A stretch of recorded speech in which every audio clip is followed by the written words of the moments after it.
menerima benih dari firman Tuhan. Kami percaya bahwa firman Tuhan adalah segala-galanya dalam hidup kami.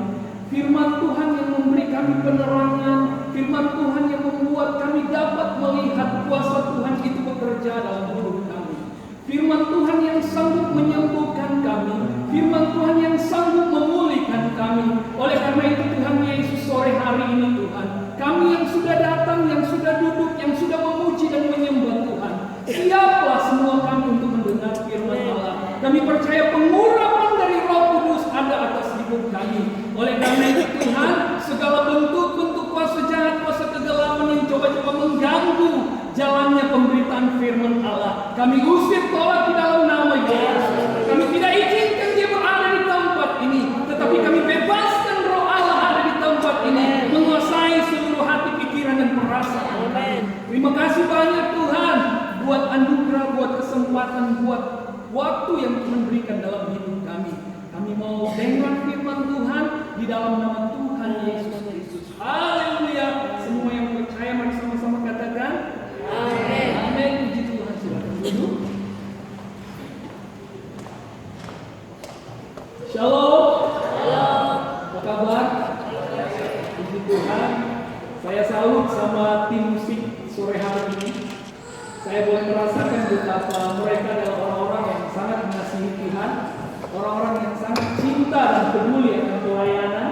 Bahkan saya salut juga kepada panitia Natal yang sudah mengatur segala sesuatu sedemikian rupa. Saya percaya panitia Natal ini pekerjaan yang tidak mudah, harus mempersiapkan segala konsumsi, segala acara, segala sesuatu harus disiapkan. Kenapa? Karena baru beberapa minggu juga saya sama seperti panitia Natal yang ada dipercayakan hal yang serupa, dan itu tidak mudah. Tetapi ketika kita sedang dipercayakan tanggung jawab, kita diberikan tanggung jawab oleh Tuhan, sekalipun ada tantangan, ada masalah, ada pergumulan, itu mengajar kita untuk semakin hari memberikan hidup kita lebih dan lebih kepada Tuhan.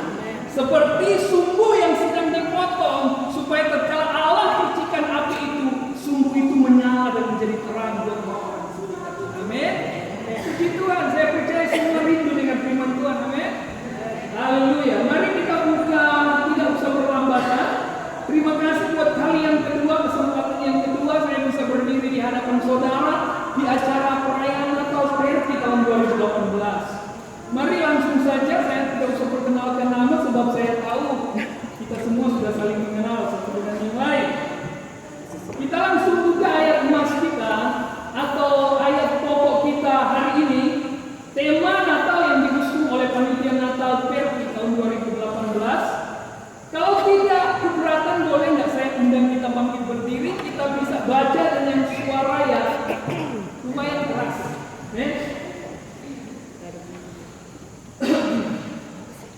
Yohanes pasal yang pertama,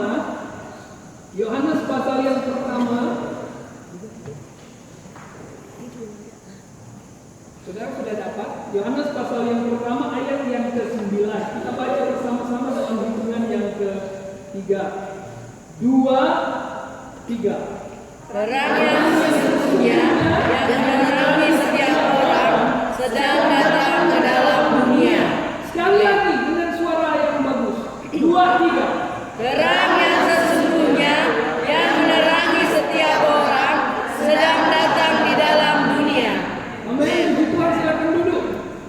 Saya percaya tema Natal tahun ini tema Natal yang benar-benar sudah didoakan oleh panitia. Tema Natal yang sudah digumuli bersama, bahkan menjadi kerinduan bersama semua panitia, bahkan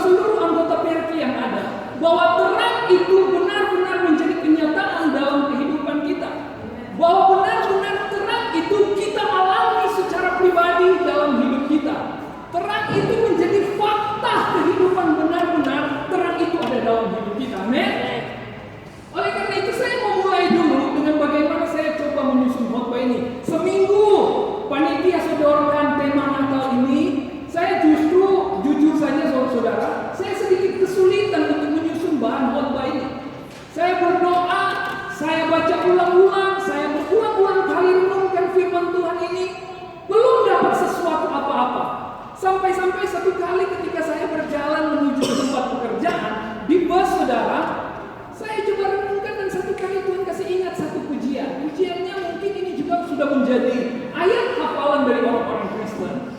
Pujiannya Mazmur 119 ayat 105 berbunyi, Firman-Mu pelita bagi kakiku, terang bagi jalanku. Sekali lagi mari sama-sama. Firman-Mu pelita bagi kakiku, terang bagi jalanku.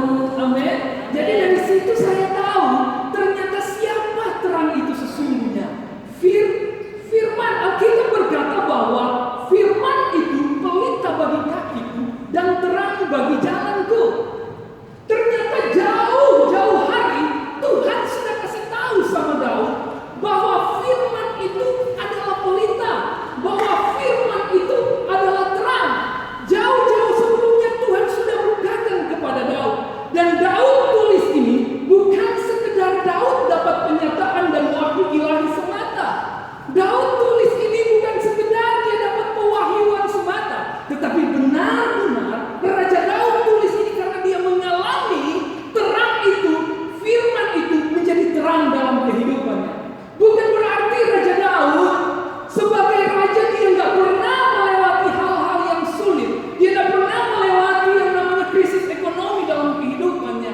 Dia tidak, bukan berarti sebagai raja dia tidak pernah mengalami krisis dalam keluarga, masalah dalam keluarga, krisis ekonomi. Bukan berarti Raja Daud tidak pernah mengalami hal-hal yang sulit, hal-hal lembah-lembah yang gelap dalam hidupnya. Tetapi faktanya adalah firman telah menjadi terang dalam seluruh perjalanan kehidupan Daud. Katakan amin dan berikan kemuliaan buat Tuhan. Amin. Puji Tuhan. Nah, kalau dari sini kita mengerti bahwa ternyata terang itu adalah firman, mari kita melangkah pelan-pelan. Kita lihat bukti bahwa firman itu adalah terang. Mari kita buka Yohanes pasal 1 ayat yang pertama. Yohanes pasal pertama ayat yang pertama itu adalah firman Tuhan yang sungguh luar biasa. Yohanes pasal 1 ayat yang pertama. Saya baca saja, saudara perhatikan Alkitab saudara. Pada mulanya adalah apa? Firman. Siapa firman tadi? Terang siapa? Firman. Membolak-balik bagaimana? Itu tetap sama. Pada mulanya adalah firman. Firman itu bersama-sama dengan Allah. Dan firman itu adalah, boleh tak saya ganti firman itu dengan nama Yesus? Boleh nggak? Boleh. Siapa bilang nggak boleh? Yesus adalah firman yang menjadi manusia. Katakan amin. Amin. Haleluya. Jadi kalau saya ganti bunyinya seperti begini. Pada mulanya adalah Yesus. Yesus itu bersama-sama dengan Allah. Dan Yesus itu adalah Allah. Yang percaya Yesus itu adalah Allah, coba lambaikan tangan saya melihat. Amin. Yesus itu adalah Allah. Ayat yang kedua berkata begini. Yesus pada mulanya bersama-sama dengan Allah. Dari sini kita mengerti bahwa Allah yang kita sembah, Allah di dalam nama Kristus Yesus Tuhan dan Raja kita, ternyata Allah yang bertrinitas. Kita punya Allah Bapa, Allah Anak, Allah Roh Kudus, tiga di dalam satu kealahan. Allah yang luar biasa, yang tidak tertandingi. Kenapa saya harus singgung hal-hal seperti ini? Sebab sekarang saya lihat ada banyak sekali yang berkeliaran buku-buku dan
Kejadian pasal 1 ayat 26, hampir setengah jam bolak-balik pakai bahasa Indonesia dia nggak bisa.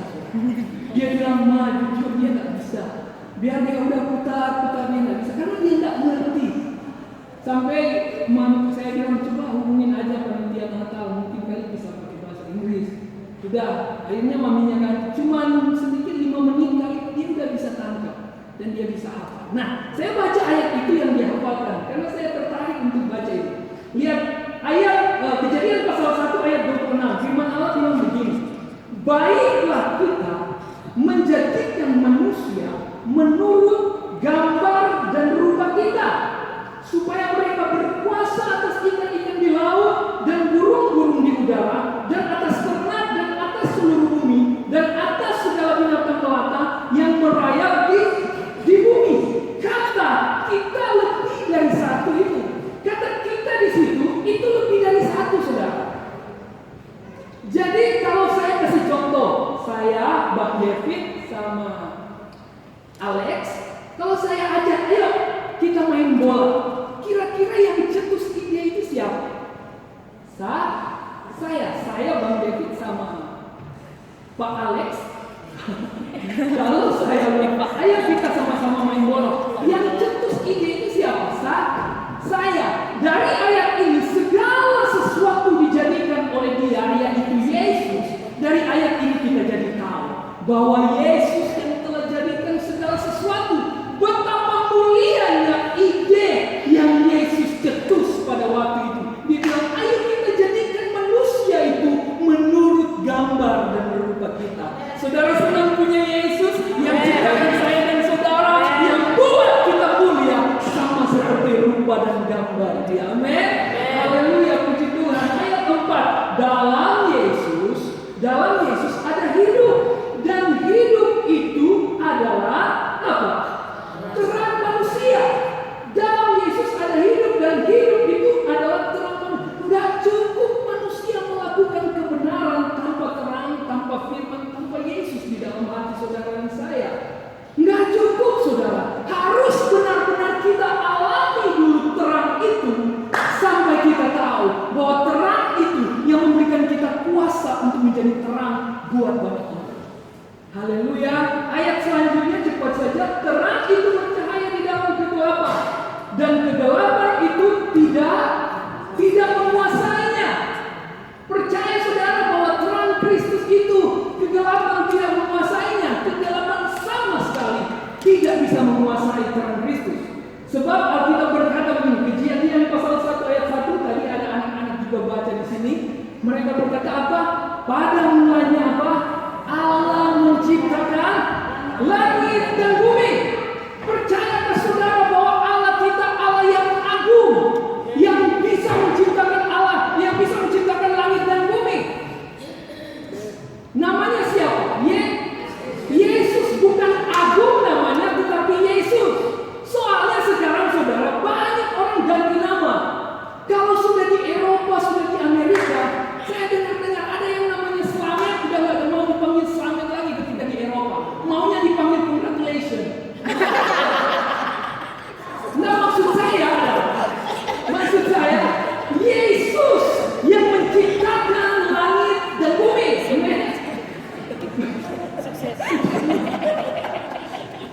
Percaya bahwa Allah itu kalau menciptakan segala sesuatu in order, segala sesuatu dia buat itu teratur. Dia tahu menempatkan semua dengan baik. Dia tahu menaruh semua pada posisinya, pada tempatnya. Amin. Allah itu luar biasa, saudara. Dia tahu melakukan segala sesuatu dengan baik. Kejadian 1 ayat 2, saudara bisa lihat Alkitab, saudara. Alkitab bilang begini, bumi belum berbentuk dan kosong, gelap gulita menutupi samudra raya. Perhatikan baik di sini. Alkitab bilang Allah menciptakan segala sesuatu dengan baik pada mulanya. Benar nggak? Kalau saya tanya dulu, benar nggak kalau Allah itu menciptakan bumi itu nggak berbentuk, kosong dan gelap gulita? Sedangkan kita percaya Allah kalau dia melakukan segala sesuatu itu perfect. Amin. Perfecto. Betul Betul nggak? Dia melakukan segala sesuatu dengan sempurna. Nggak ada cacat celah. Tetapi ayat 2, ayat selanjutnya bilang, dia pada mulanya ketika itu bumi nggak berbentuk dan kosong, gelap gulita menutupi samudra raya. Perhatikan baik bahwa kalau nggak berbentuk, itu jadi tanda tanya kok Allah buat bumi ini nggak berbentuk. Kalau kosong ya mungkin it's okay, sebab pada waktu itu belum ada penciptaan yang lain. Tapi gelap gulita gimana? Kata gelap gulita kalau saudara perhatikan dalam bahasa aslinya, bahasa Ibrani itu dipakai kata tohu bohu, bahasa Ibrani. Artinya apa? Kacau balau. Nah, pertanyaan buat kita, apakah Allah menciptakan langit dan bumi kacau balau? Benarkah Tuhan kita pencipta yang sempurna, perfect itu menciptakan bumi kacau balau? Tidak, saudara. Kejadian pasal 1 ayat 1 dan ayat 2 sebenarnya itu ada pemisahan, ada sejarah mencatat pada waktu itu ada pemberontakan yang besar-besaran di sorga. Malaikat yang jahat, malaikat Lucifer, malaikat yang menyerupai malaikat terang, malaikat yang sombong itu coba memberontak, coba mau ambil tahta di sorga. Sehingga Alkitab catat Yesaya pasal 14 ayat 12 sampai 14, Alkitab catat ketika Lucifer itu mulai menyombongkan diri, dia mulai meninggikan diri, mau menyamai Tuhan, maka Allah campakkan dia ke bumi, Allah taruh dia di bumi. Nah, mulai dari ayat 2 itu Alkitab catat bumi nggak berbentuk, bumi jadi kosong, bumi gelap gulita. Kenapa? Karena ada Lucifer di dalam dunia itu, sehingga gelap gulita menutupi bumi pada waktu itu. Nah, yang saya mau tanya kepada saudara, coba cek and recheck ulang. Kalau saudara mungkin hari-hari ini kehidupan saudara mungkin terasa hampa, kehidupan saudara mungkin terasa kosong, tidak ada pengharapan, mungkin saudara sedang diliputi oleh kuasa kegelapan. Cek lagi saudara, bisa-bisa kali ada malaikat jahat itu sedang tinggal diam di dalam hati saudara. Haleluya, puji Tuhan. Sampai sini saudara bisa tangkap? Amin. Apa terlalu keras suara saya? Ya. Puji Tuhan. Haleluya. Saya percaya bahwa kalau Anda sedang berada di area itu, Anda sedang berada di area di mana saudara sedang tidak punya pengharapan. Tuhan, hidup saya gelap Tuhan. Saya coba langkah ke kiri, tembok, langkah ke kanan tembok, langkah ke depan tembok, ke belakang tembok, tidak ada jalan keluar lagi Tuhan. Segala sesuatunya terasa gelap, hampa dan kosong. Semua menguasai saya Tuhan. Nah, hari ini ada berita baik buat kita. Tuhan mau pulihkan hidup kita, amin. Tuhan mau memberkati kita. Sebab Alkitab memberikan kepastian buat kita semua. Alkitab nggak cuma kasih tahu, tapi dia kasih janji dan kepastian buat gereja Tuhan akhir zaman. Amin. Nah, kita lihat ayat selanjutnya. Masih tetap Kejadian 1 ayat 2. Alkitab bilang apa? Yang bagian B ayat 2, dan roh Allah melayang-layang di atas permukaan air. Tadi kita nyanyi tentang Roh Kudus. Alkitab bilang pujian tadi berkata, roh yang hidup penuh hidup datang urapiku. Nah, Alkitab juga memberikan kepastian yang sama. Dan roh Allah melayang-layang di atas permukaan air. Jadi roh Allah itu ada di atas permukaan air. Pada waktu bumi itu sedang gelap, pada waktu bumi sedang kosong, pada waktu bumi tidak berbentuk, kacau balau. Nah, ketika ada firman, air itu adalah lambang dari firman Allah. Alkitab bilang, dan roh Allah melayang-layang di atas permukaan air. Jadi air itu adalah lambang firman Allah.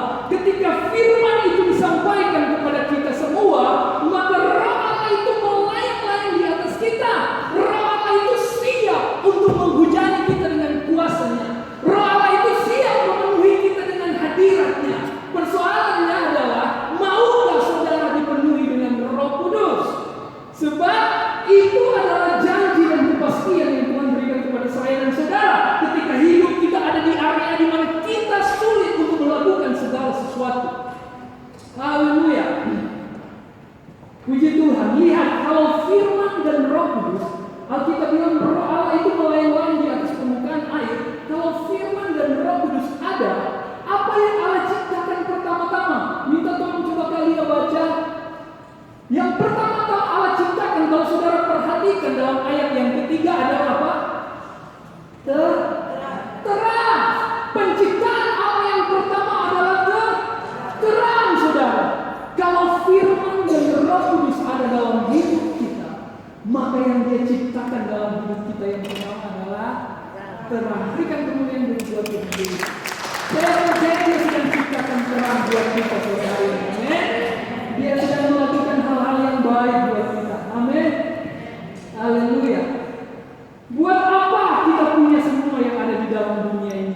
Buat apa kita punya segala kekayaan yang ada di dalam dunia ini kalau kita tidak punya terang? Betul? Buat apa kita sudah bekerja berlelah-lelah, melayani berlelah-lelah kalau kita tidak punya terang? Sama juga bohong. Betul? Kita bisa punya rumah gede, kita bisa punya mobil gede, punya uang gede, uang istri gede, bahkan segala sesuatu besar dalam kehidupan kita, banyak dalam hidup kita, tetapi kalau kita nggak punya terang, sama juga sia-sia. Kenapa tahu ya? Jadi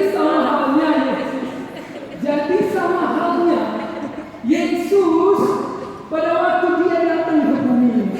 Sebelum Yesus datang dan lahir di bumi ini, sebelum Dia berinkarnasi sebagai manusia 100% ke dalam dunia ini, dunia pada waktu itu sangat kacau balau. Dunia diliputi dengan segala kegelapan. Dunia diliputi dengan segala kejahatan. Orang melakukan hal-hal yang jahat. Orang menghancurkan aturan-aturan firman Allah. Orang melakukan apa yang mereka sukai dalam kehidupan mereka. Bahkan kalau saudara baca, ada sejarah mencatat pada waktu perjanjian lama masuk perjanjian baru itu dinamakan God silent. Allah berdiam diri selama kurang lebih 400 sampai 430 tahun. Orang melakukan apa yang mereka suka. Liar, kasar, tidak punya kasih. Mereka menghancurkan segala sesuatu apa yang di depan mereka. Mereka berzina, mereka melakukan pencurian, memberontak kepada orang tua, segala sesuatu, saudara.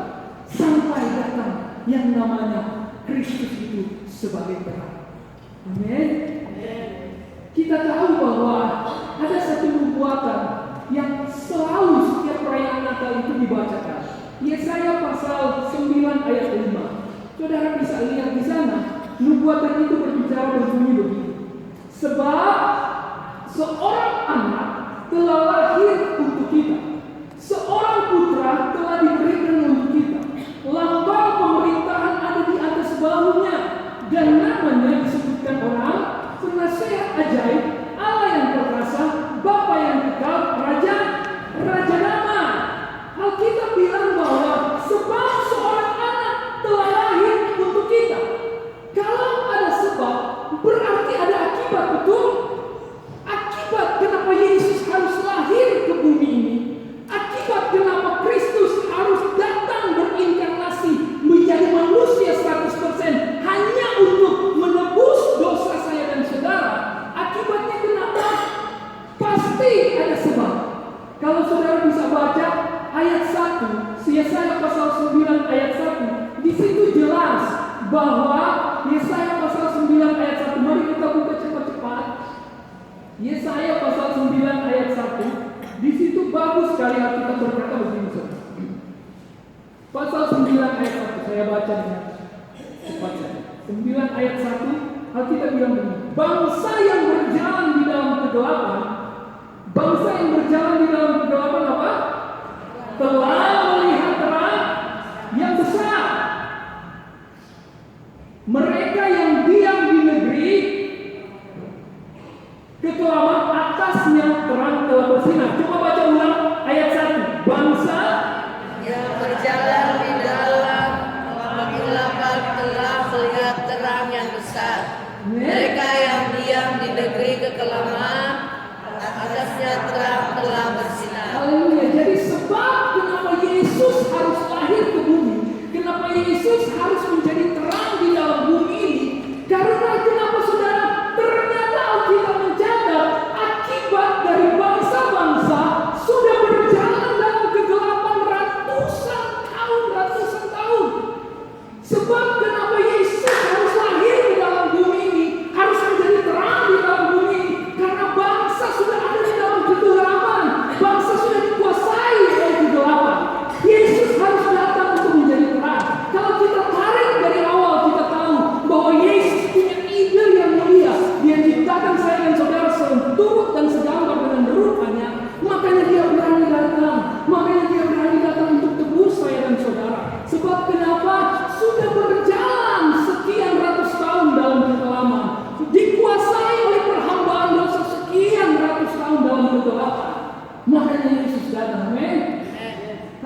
kita kembali